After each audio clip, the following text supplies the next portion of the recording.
We stand here in London at a critical moment in time. The Western world is facing the same battles. Our nations are at a crossroad.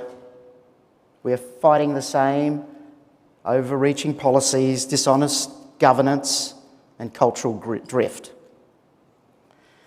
But I can assure you, across the globe, the fight back has begun, and CPAC is a critical component of that. In Australia, we've held CPAC since 2019. For years, our audiences warned that they were tired of mainstream conservative politicians copying the policies of the left. Sounds familiar, right? Because establishment leaders refused to listen, CPAC bypassed many of them. Instead, we platformed politicians with true conviction. Leaders like Senator Jacinta Price, who successfully defeated the divisive race-based referendum with our chairman, Warren Mundine. Leaders like Senator Matt Canavan, a champion of energy security, coal-fired energy, what a champion. And Senator Bridget McKenzie, a conviction politician who you will hear from later today. Our mission is simple: to protect conservative principles and insist that our representatives actually stand up for what we believe in. Now, while CPAC's movement in Australia grew, we still needed a circuit breaker to force real change, and that breakthrough came from the strengths of one party and one conviction politician. A courageous leader. Her impact forced a return to conservative values across the entire conservative movement, the three political parties. In fact, change has been so rapid that for the first time ever, CPAC Australia has endorsed the three leaders of the three conservative parties. And they will all speak on our stage in October. The Liberal Party's Angus Taylor and the Nationals leader, Matt Canavan, are true conservatives and are proper representatives of their supporters. But we're not going to kid ourselves. This shift back to the centre-right only happened, in my opinion, because of one brave woman. For decades, she has defined political courage. The establishment has used every weapon to break her. She has been wrongfully jailed, attacked by the media, and targeted by the radical left. Yet she refused to back down or abandon the working class people that she represents. To borrow a famous phrase from this very city, from your country, this lady, she's not for turning. She is a warrior for freedom and a living testament to what it means to stay courageous under fire. Please welcome to the stage the founder of One Nation, possibly the saviour of our nation, Senator Pauline Hanson.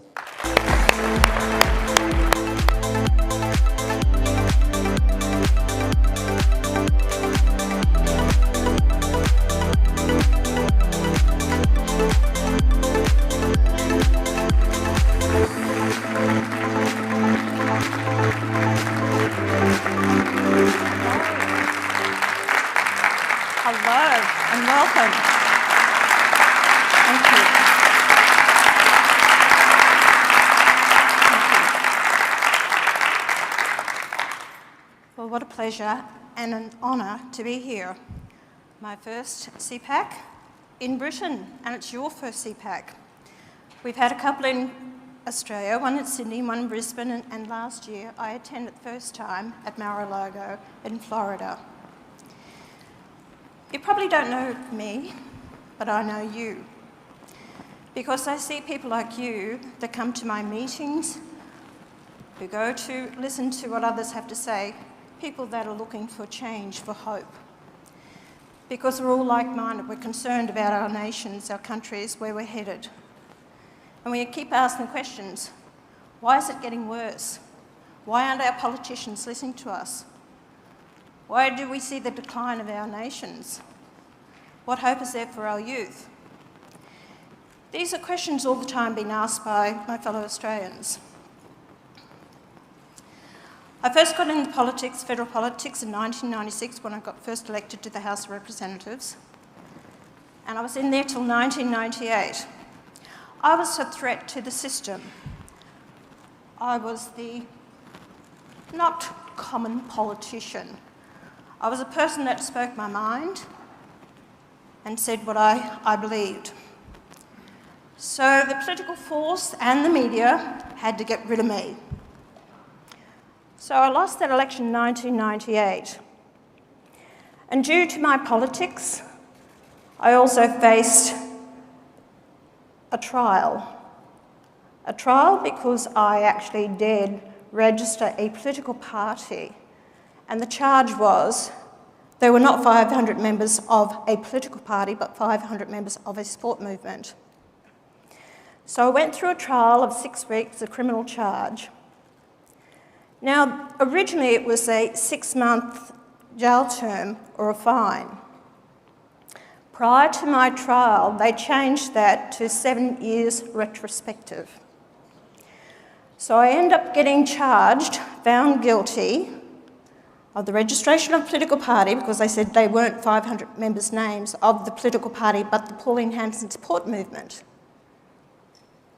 So I got 3 years on each charge, 3 charges, and I was to serve that in for 3 years, maximum security. I served 11 weeks before my whole sentence was quashed and overturned. My father said to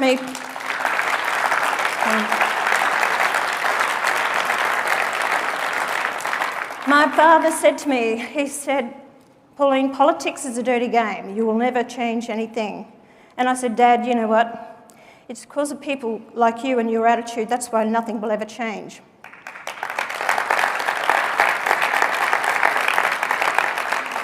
I don't know if I'll ever be able to change anything, but I won't know unless I have a go. So I said, Dad, I'm going to have a go. And that was in 1996. I've been a thorn in the side of the establishment since.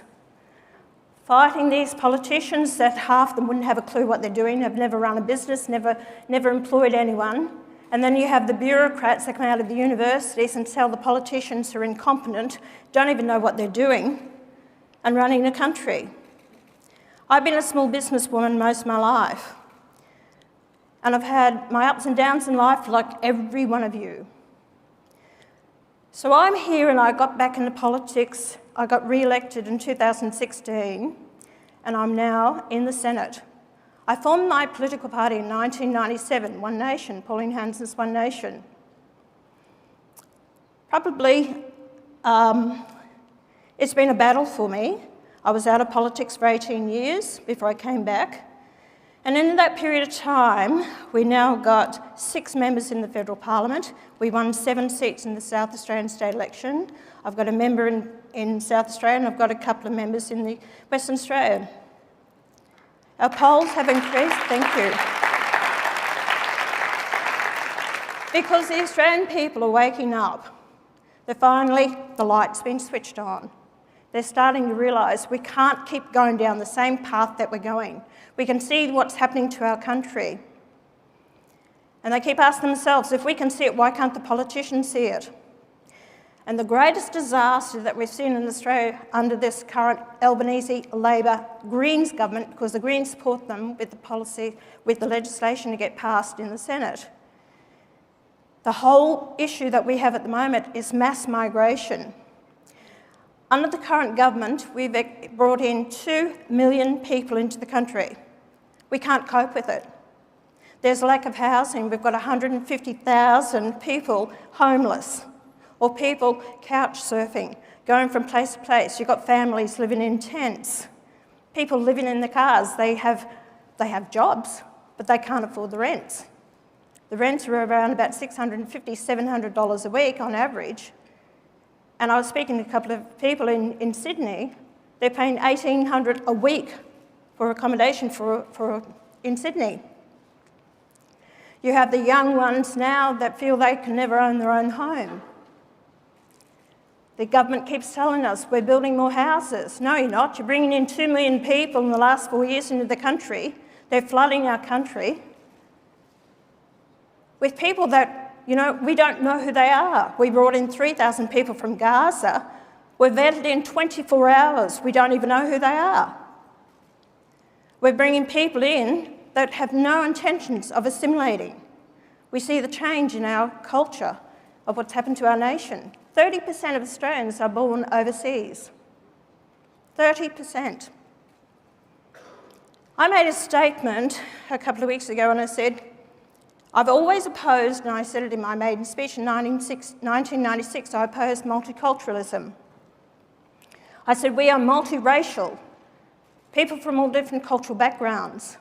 But I also said we should be monocultural.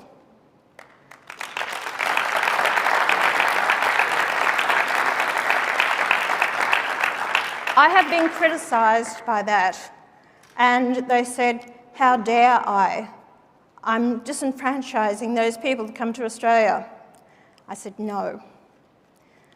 These people have chosen to come to Australia. Why? Because they wanted to be Australians. They wanted to join us. Do we want people to bring in their cultures that are incompatible with our culture and way of life?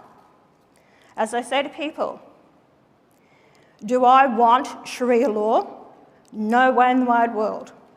Do I want child marriages? No. Do I want the burqa seen on our streets? No. Do I want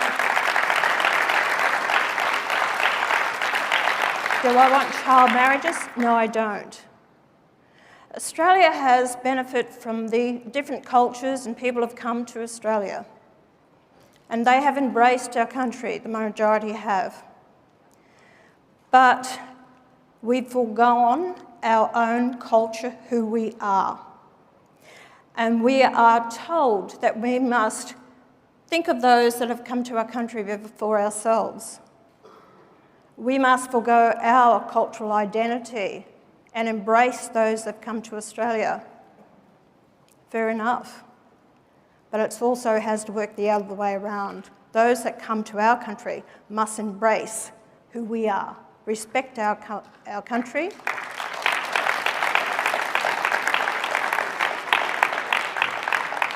respect our laws, and have, what can I say? I'm a patriotic Australian. And I just love my country, and I think that we need to stand up and fight for it. I came over here, and I've been quite outspoken against the migrants that we bring from these Islamic countries that are incompatible with our culture and way of life. I have spoken about it.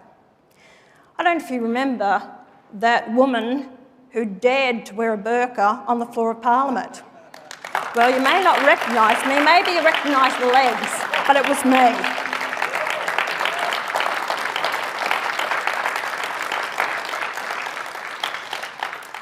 I was criticised for doing that because it was a stunt. I'll tell you what happened. I actually introduced a private member's bill. Well, I attempted to introduce a private member's bill to ban full face coverings and the burqa. They wouldn't even let me introduce the bill. So I said, all right, okay. You don't want to ban the burqa? Well, I'll go and put it on. So I raced up to my office and I dragged it out of my cupboard because it wasn't the first time we wore it on the Parliament floor. So anyway, my staff was looking at me and they thought, what the hell's going on here? So I threw the burqa on and I raced out my door to go back down to the chamber. And one of my other members of Parliament was there on the phone. He said, he said, I've got to go. And he's followed me down into the chamber. And so then the doors locked because the bells were ringing. A division was happening. Well, here I am in the chamber with the burqa on, and they're all freaking out. And then, so I sat down for the division, and they're saying, no, we can't do this.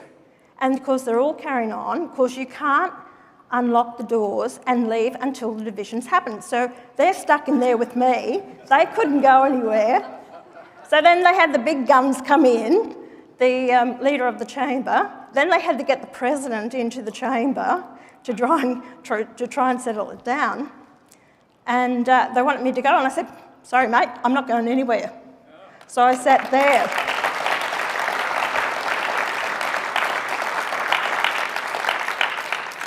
So they had to shut down the chamber for 90 minutes to get me out.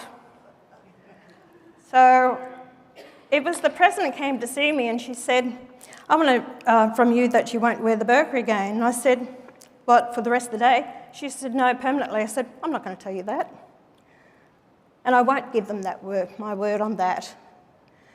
I think sometimes we have to stand our grounds on things that are very important to us. It didn't change.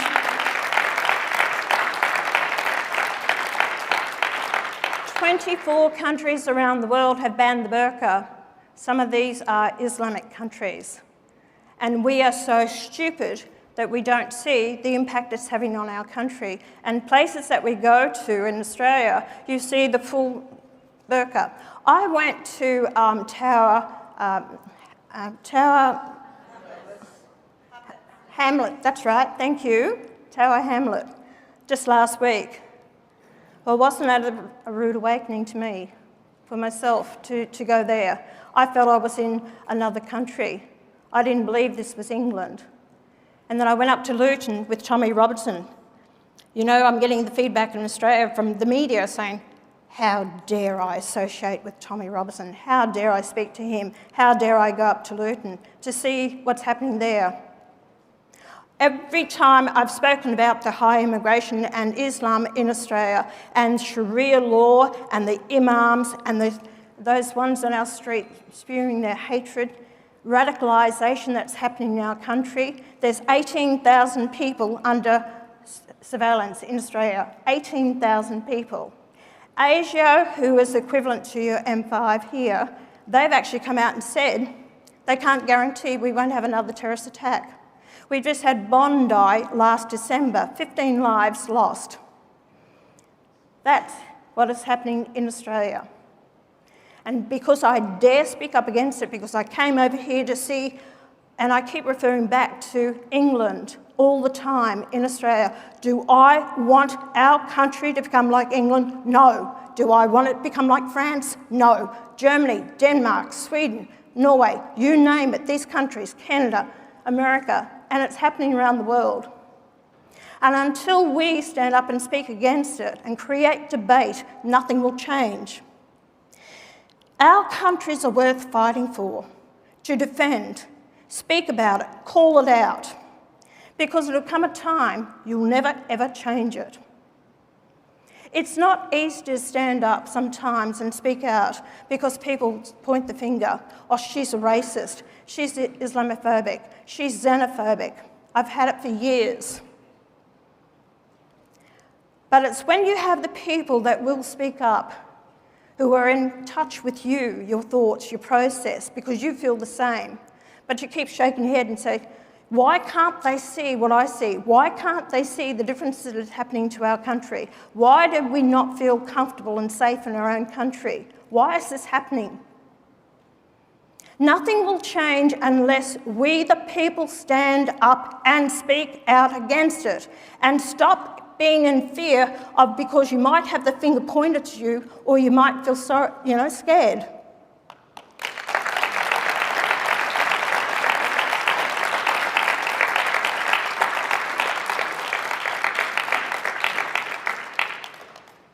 My roots are with Britain. 3 of my grandparents came from England and 1 from Ireland. That's a touch of the Irish in me. But when I come back here, I brought my daughter here 3 years ago, and she actually, hadn't been here before. Get out of London, and what a beautiful country you have. London? No, thank you. That's my opinion. I'm sorry if I upset your feelings, but that's how I feel about it. And it's a shame. And I see this happening too in some parts of Australia. I love my country dearly. And that's why I've continued with it. Everything that's been thrown at me, everything that's been done, all the ridicule, the criticism, and the media will also say, oh, but she has no policies. She's just a protest party. Do you hear that here about Nigel Farage or Robert Lowe? They don't have answers for it. Well, I tell you what you've got now, is it working for you?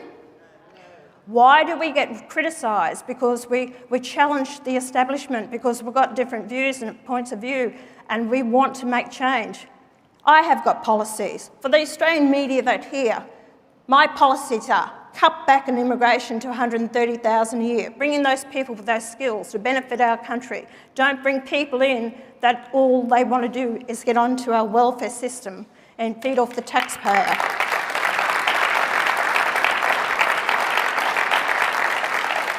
Bring in the right people who are proud to be there, who want to be Australians. And the other thing that is destroying our nation is net zero, climate change. What an absolute scam that is, and what a hoax it is, that people are just paying for it. Feed off the taxpayers. We're making a lot of money out of this. It's about controlling the people. Here they say congestion tax. You know what they did? Cut down your roadway, put in bike lanes, caused congestion, and collected £100 million in a year from it, from you, the taxpayer. They create the problems and you pay for it. We've got 4,500 wind turbines in Australia. They're planning 31,000.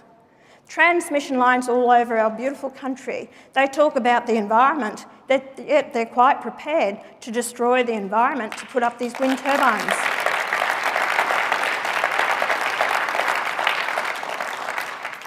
They don't allow for coal mining in Australia. Well, we do, but they're trying to shut it down.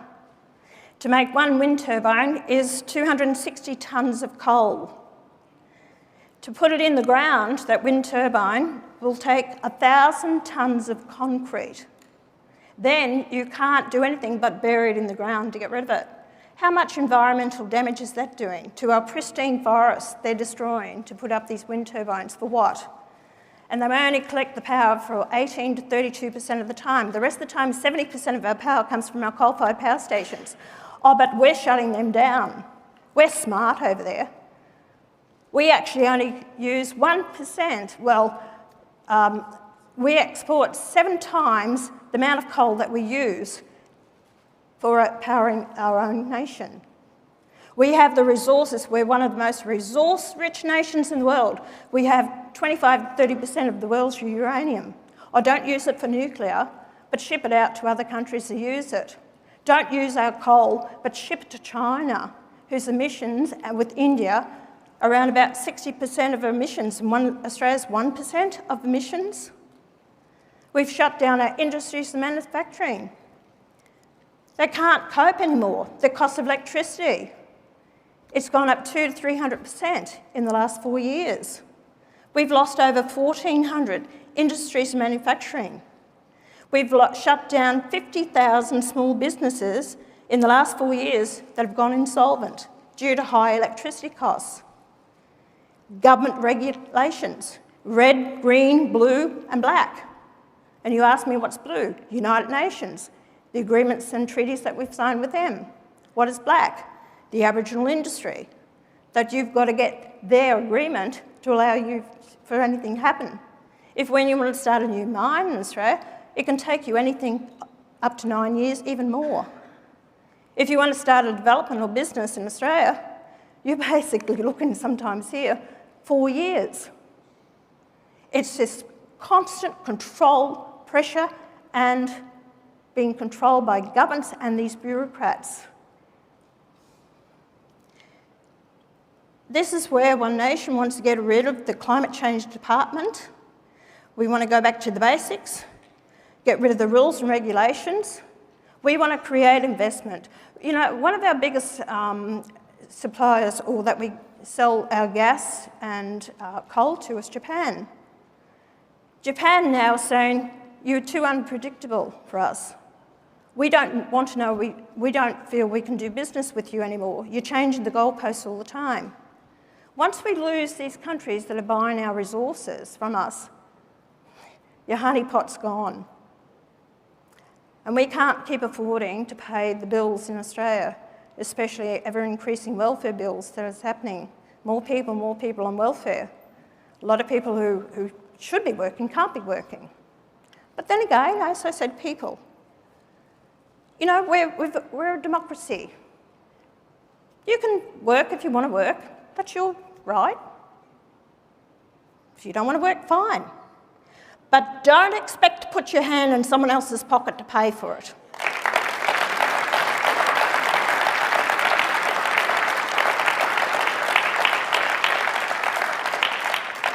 A lot of people think they're right. No, it's not right. And then in Australia, we've gone completely woke, where at least you did something about it in the courts here, whereas here in Australia, you can't determine who's a male and female. You can't say that. We just had a case as this guy took Giggle versus Tickle in Australia, and the courts ruled in his favour.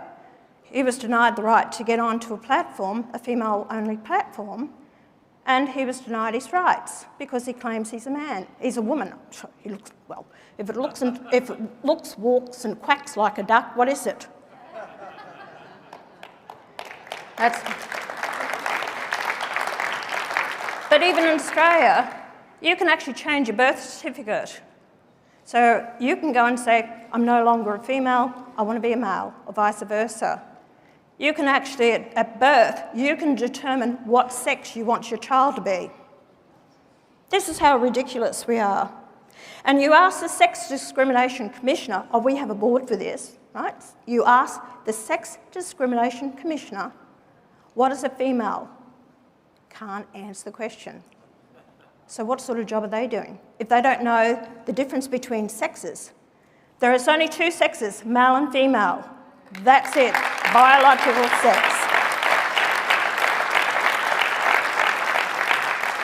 And children are going to school and saying, you can decide what you want to be, darling.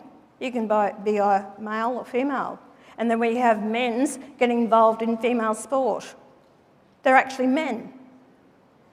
We have a big problem in Australia with this. And a lot of people, there's only a few of us politicians who dare speak out about this, and you're shut down otherwise. You got it right in Britain, and I'm glad you did. It's a pity we don't learn.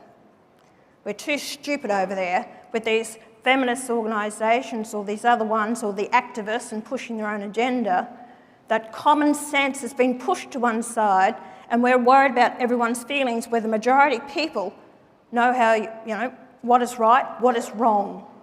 There's going to be so much psychological damage that's going to be done to our future generations of what we have done.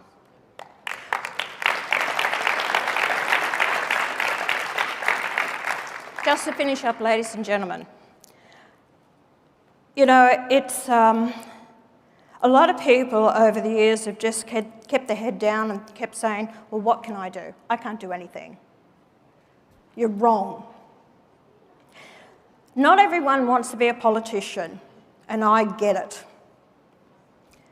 But the whole fact is that it's your job now to get behind those people that you truly do believe and trust in them to be fighting for you on the floor of Parliament. That's where changes will happen, on the floor of Parliament.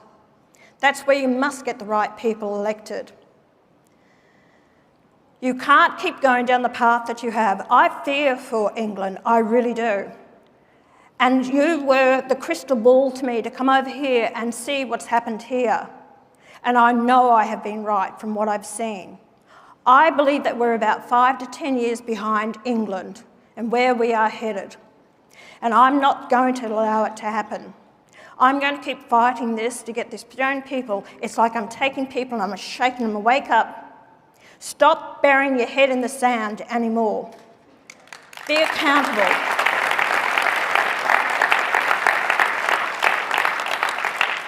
One Nation has a very good opportunity at the next election to possibly be government or opposition or hold the balance of power.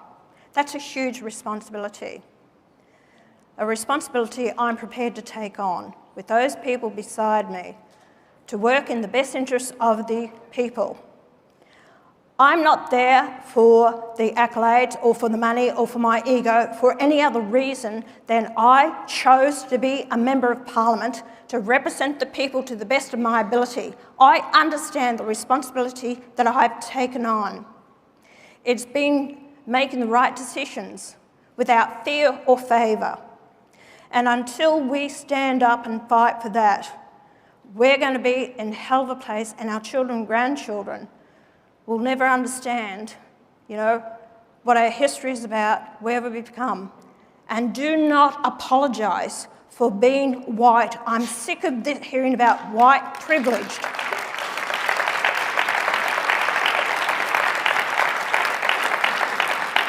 We are all human beings. We must learn from the experience of the past by the mistakes that have happened.